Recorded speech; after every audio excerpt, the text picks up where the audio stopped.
កម្ពុជាថៃបន្តកែសម្រួលយុទ្ធបកអាវុធធុនធ្ងន់និងឧបករណ៍បំផ្លិចបំផ្លាញធុនធ្ងន់នៅរុស្ស៊ីថ្ងៃទី31ខែតុលាឆ្នាំ2025នេះនៅច្រកព្រំដែនអូស្មាច់ខេត្តរតនមានជ័យយកភូមិភាគទី4កម្ពុជានិងភូមិភាគទី2ថៃបានរៀបចំកិច្ចប្រជុំពិសេសនៃគណៈកម្មាធិការព្រំដែនថ្នាក់យោធភូមិភាគកម្ពុជានិងថៃ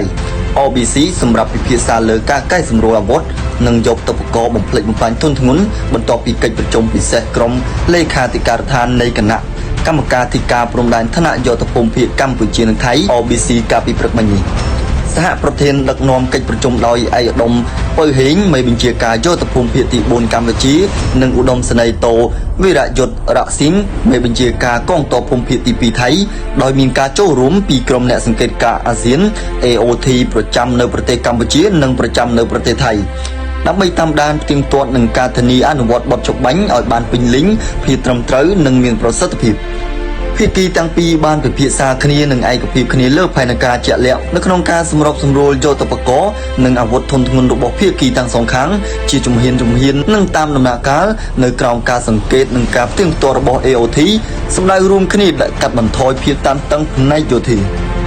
កិច្ចប្រជុំនេះត្រូវបានបញ្ចប់នៅវេលាម៉ោង 15:47 នាទីជាលទ្ធផលភាគីទាំងពីរបានព្រមព្រៀងគ្នានិងចុះហត្ថលេខាលើកំណត់ហេតុរួមស្តីពីការកែប្រែយុទ្ធបកអាវុធធុនធ្ងន់និងឧបករណ៍បំផ្លិចបំផ្លាញធុនធ្ងន់